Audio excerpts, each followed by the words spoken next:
So... It's a curse. Sorry. I'm sorry. Shameless. Sorry. Oh.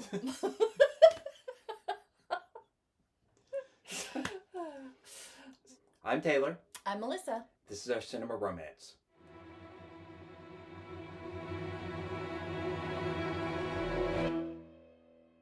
Today we are going to talk about what happens in the second act of Poltergeist. Yay!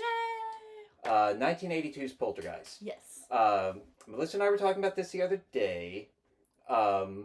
She was a little bit surprised and none too pleased. Not pleased. When I said that I thought Poltergeist was a very good movie, as opposed to... Great. Okay. Poltergeist is great. Having talked through it with you, it's... I would say it's very close to great. It's not quite a perfect movie. It's not perfect, but it's still great, though. There are so many moments that you remember from Poltergeist. There's so many feelings, like things like just little bits. And like when I was in second grade, I must have watched this movie like 100 times. Like I love Poltergeist, every second of it. I used to put my hands up at the TV just like Carol Ann. Like, that's kind of weird when I think about it. But... It is, right? But I did. Yeah, I mean, you wanted to be like pulled into some like ghost dimension. Okay, with, but anyways, it was a great movie. So, for those who haven't seen it, Poltergeist tells the story of a family that the father is a real estate agent, sells homes in a subdivision. They live in like a model home. It's husband, wife, 3 kids. Husband is Craig T. Nelson. Wife is... Jo Beth Williams. I couldn't tell you who any of the kids are. I do remember, of course, because... Well, yes. Poor Heather O'Rourke, who played Carol Ann, did pass away, unfortunately, very young, as well as the one that played the teenage daughter, and I believe... Oh, that's right. Yeah. So I forgot. This is one of those movies that they say was maybe cursed. But the movie itself, yes. The family begins to experience unexplained phenomena in the home that culminate when Carol Ann just disappears. She had been talking to the television. She would turn on a station that was nothing but static, and she would communicate with something in the TV. And then after she disappears, the family begins hearing her voice come from the TV. Yeah, in the static. And they realize that Carol Ann is inside the television somehow. Yeah. So they hire a team of paranormal investigators. I mean, not technically inside the television, but they're communicating with her somehow through the television, through the signal, through something like that. So they bring in a team of paranormal investigators to rescue Carol Ann. And that is the second act of the movie. What happens in the second act of Poltergeist? They rescue Carol Ann. The issues that I have with Poltergeist, and we talked about this, they come down to, there are a couple of moments where I feel like they get a little bit ahead of themselves in terms of the escalating tension. One of them is the tree. There's this scary tree in the front yard. It's right outside the son's window. Oliver? Is his name Oliver? The 2 youngest kids, Carol Ann and we'll say Oliver. I think the actor's name. I don't think that's the character's name. But we're gonna call him Oliver. Oliver. So Carol Ann and Oliver sleep in the same bedroom, and Oliver is near the window where he can see this big old scary tree. And there's a storm one night, and the tree sort of comes to life and like breaks through the window and grabs him and starts pulling him out into the storm. And at the point that it occurs in the movie, I think it's too much. Okay, I can see your point. Like, I can. But it's such a fun sequence. It is a fun sequence. It really is Absolutely. fun. And it is a scary looking tree.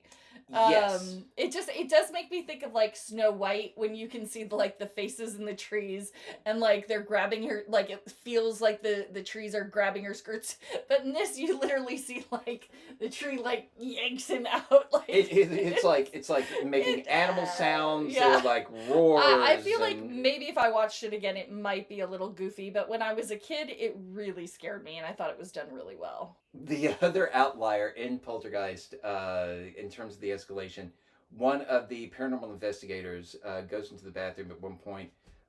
There's some spot on his face that he starts picking at, and before it's said and done, he is literally pulling away like whole chunks of. It's gnarly. It's It's really gnarly. it's rough. Like I get it. However, without that gnarly face scene, you wouldn't have the amazing line reading when when the head, or I should say the head of the college paranormal investigative team just says very, very straightforward, say it was Peter whose face came off, just Peter will not be back. Yes. It's so awesome. It's like, no. Masterclass not of be understatement. No, Peter's not coming back he's not coming. to the house. But those scenes notwithstanding, everything in the second act is so methodical while they are building up to the moment when they actually try to rescue Carol Ann. And the investigators, at times it's almost like they are speaking to the audience. Well, I think one of the things that is so good about the way they explain how it's things work, like putting the X's on the ceiling, like showing us, they walk the audience through it like it's a science experiment, right? So they show every part of it. Yes. We're doing this, and they explain it because they're taking something so big and crazy, like things that people cannot relate to, like ghosts and paranormal and all this stuff, and it's they have to try to make it boring in the effect that it's like, this is how it works, but it works so well. Like it's what's the not boring, but like unspectacular. There's a better word for it. Yeah. Like demystifying. Yes. They demystify this paranormal experience by showing us, look, this is where the portal is. So look, you can drop this right through, and it will land down here. It works. It's really fun, and it lets the audience feel like they're a part of it. Like they're on this journey Yes. too. They don't have to That's watch a very from good point. Yeah. like they don't have to watch from a distance because they don't understand all this weird stuff. Like the family doesn't understand all this weird stuff. Like we get to see it too, which is one of the reasons I think this movie's so successful. And at first, it's just the team that originally comes in, and that's when we learn that this is a poltergeist intrusion, not a traditional haunting. And then when Zelda Rubinstein comes in, she starts explaining, because she's a medium, not just an investigator, and she's able to explain that Carol Ann is in the company of an evil presence. That she's, to her it is just another child, but to us it is the beast. Yeah, it's scary. And again, all just very carefully laid out, Yeah. with these moments of like tension that just build so like carefully and expertly to the moment when JoBeth Williams actually has to go into the dimension where Carol Ann is and try to rescue her. And the second act ends with her doing that. Yeah. It works. Yeah. It's successful. She rescues Carol Ann, and it looks it's over. like everything is great Everything is fine. until the third act starts. Okay, so Poltergeist demonstrates that if you do the second act well enough, you can do whatever you want in the third act. And boy, do they. Okay, so at one point in the second act, we do learn Craig T. Nelson, the father, his boss, tells him that they're planning on opening a whole new or starting New subdivision. whole new subdivision where there is a cemetery. And Craig T. Nelson is, he's like, well, I don't, isn't that, disrespectful or is it good? And his boss says, well, we've done it before. And he's like, what are you talking about? And he's like, right down there where the family's house is. And he says that they had to relocate a cemetery. Except they didn't really do that. Okay. No! I'm You're gonna hurt yourself. He's gonna hurt himself doing this impression. I can't. It's one of my favorite. Anytime an actor is able to just put away their vanity. Yeah, exactly. And just give a line reading where they bury the needle. And this is one of those, as Craig T. Nelson puts it better than anybody else possibly could have.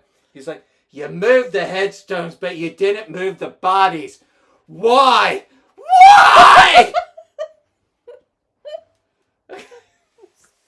That's what happened.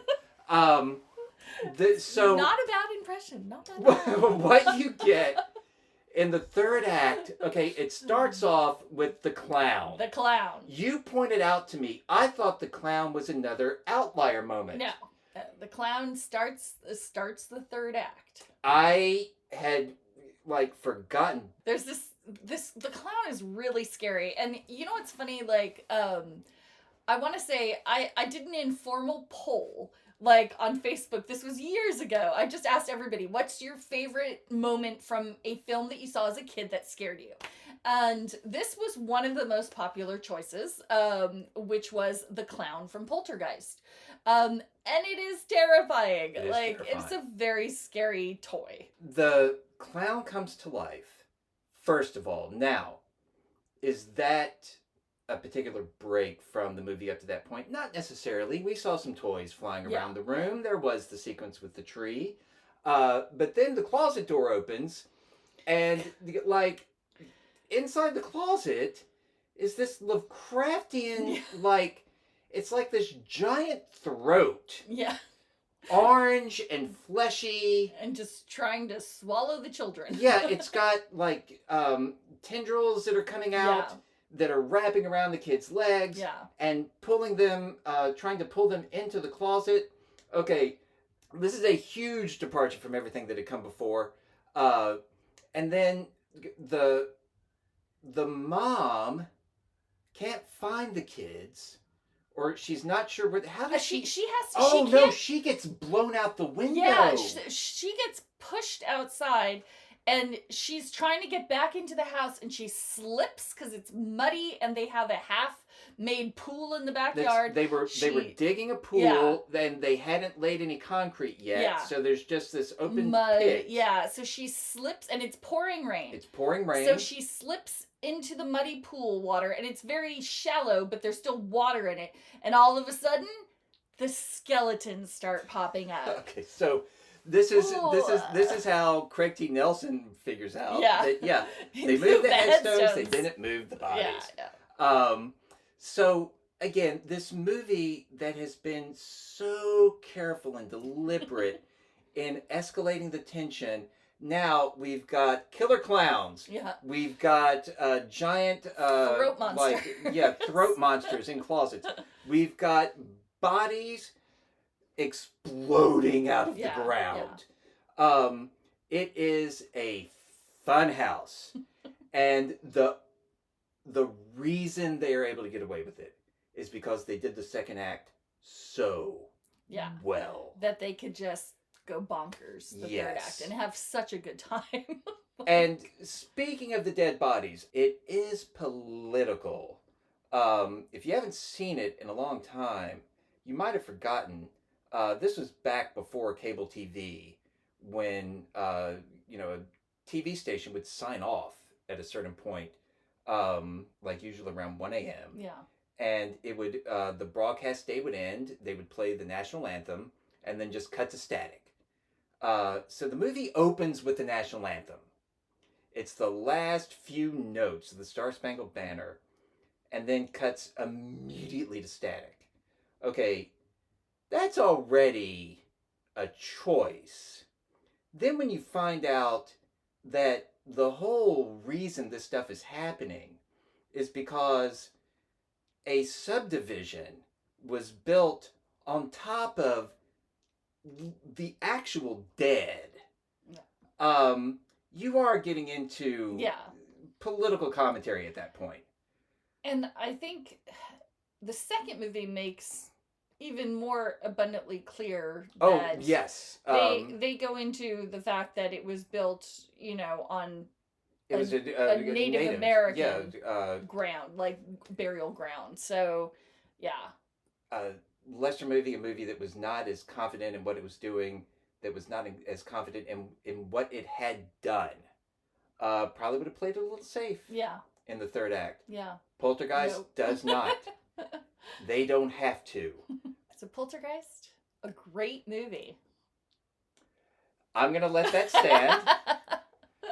But for now, please do, if you like the videos, like and subscribe, leave comments. Yes.